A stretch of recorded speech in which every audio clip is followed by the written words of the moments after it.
Community member है? Yes, guest है। तो निकिता मैम आप ऐसे ही बने रहिए, एक 5 मिनट्स में आपसे बात की जाएगी। सो उसके पहले जान लेते हैं ये सारे प्रॉब्लम्स क्यों होते हैं। देखिए थायराइड हमें हो रहा है। थायराइड जब होता है तो बॉडी क्या करती है कि थायराइड लेवल को प्रॉपर बैलेंस नहीं कर पाती, इसलिए थायराइड हो जाता है। जैसे ही पीसीओडी पीसीओएस हो जाता है, क्यों होता है? बिकॉज ऑफ हार्मोन्स जो है प्रॉपर, उसको हार्मोनल जो इम्बैलेंस हो जाता है बॉडी में, हार्मोन्स अच्छी तरीके से टाइम टू टाइम नहीं हो पाते हैं, इसके लिए वो प्रॉब्लम हो जाता है।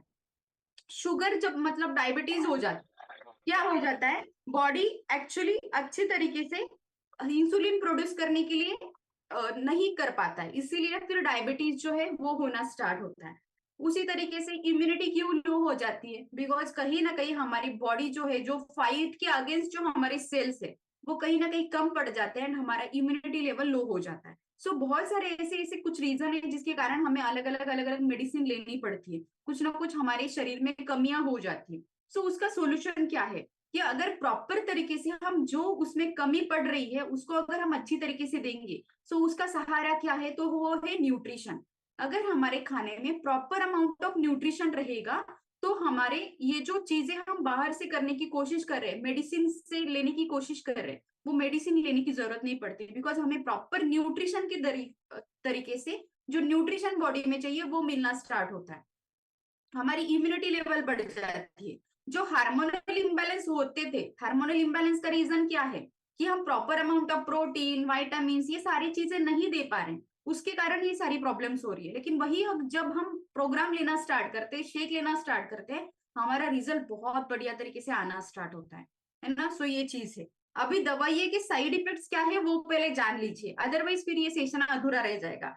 जब भी हम एंटीबायोटिक्स लेते हैं, कुछ भी बीमार हो गए, हमें बहुत आदत है चलो एंटीबायोटिक लेके आते हैं। अभी आपके शरीर में बहुत अच्छी क्वांटिटी में अच्छे अच्छे बैक्टीरिया है, good bacteria and bad bacteria दोनों रहते हैं। जब भी शरीर को कुछ हो जाता है, हमारे अगर हम बीमार पड़ जाते हैं तो उस टाइम पे हम क्या करते हैं, एंटीबैक्टीरियल डॉक्टर कुछ देते हैं बराबर, या खुद हम जाके मेडिकल से लेके आते हैं। अभी क्या वो दवाई को पता है कि मुझे सिर्फ इसी को डिशुम डिशुम करना है, बैड बैक्टीरिया को उसी को करना है, ऐसा कुछ पता है कि उसको? नहीं, वो सबको जाके डिशुम डिशुम डिशुम डिशुम करके आता है, मतलब अच्छे भी रहे बैड भी रहे वो उसको मार के चला आता है।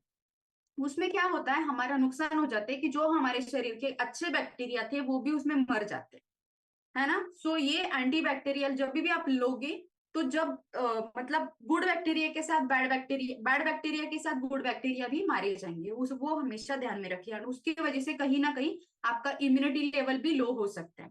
सेकेंड इंपॉर्टेंट चीज, जैसे ही हम दवाइयां लेना स्टार्ट करते हैं, किसी को एसिडिटी होना स्टार्ट होता है फ्रीक्वेंटली, आपको जो दवाइयां बीपी एंड डायबिटीज थायराइड के साथ दी जाती है, मोस्टली डायबिटीज के साथ, तो आपको एक ऐसी टैबलेट दी जाती है एंटासिड, है ना, कि जिससे आपको एसिडिटी ना हो, मतलब पहले से उसको दे के रखी जाती है। सो एसिडिटी होना कॉमन है, कॉन्स्टिपेशन होना कॉमन है, सिर दर्द होता है, बहुत सारे लोगों को चक्कर आता है। सो ये बहुत ज्यादा मात्रा में आपको प्रॉब्लम्स हो सकते हैं फ्रीक्वेंटली। सो अगर आप फ्रीक्वेंटली दवाइयां लेते हैं तो उसके साथ ही कुछ एलर्जिक रिएक्शन भी हो सकती है। एंड बहुत सारे लोगों का शरीर हमेशा सूजा हुआ रहता है बिकॉज ऑफ मेडिसिन, इन्फ्लेमेशन आपके बॉडी में हमेशा बना हुआ रहता है बिकॉज ऑफ मेडिसिन। और सबसे ज्यादा अगर कोई चीज पे असर पड़ता है तो वो है लाइफ, अगर आप कंटिन्यूअस बेसिस पे दवाइयों का इस्तेमाल करते हो तो आपकी किडनी पे उसका परिणाम होता है दीर्घकालीन।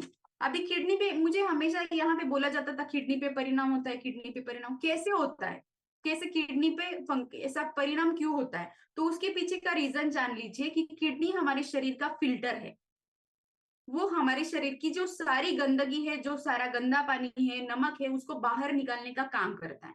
जो मेडिसिन आप कंटिन्यूअस बेसिस पे खा रहे हो उसको, वो जो फ्लो है उससे बाहर निकालने का काम करता है।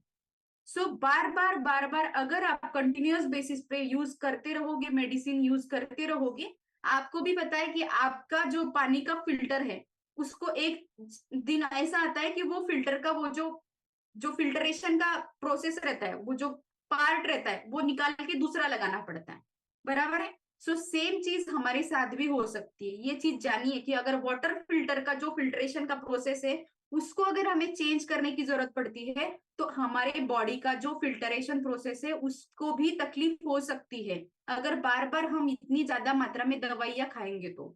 सो इसके लिए जब भी ये सारा चीज हम बार बार करते हैं तो हमारे किडनी पे प्रेशर आ जाता है एंड कभी कभी किडनी निकामी हो सकती है जो कि यूज करना बंद कर देगी। आपने देखा होगा कि बहुत सारे लोगों के साथ ऐसा होता है कि उनकी किडनी माल फंक्शन हो जाती है, वो काम करना बंद हो जाती है।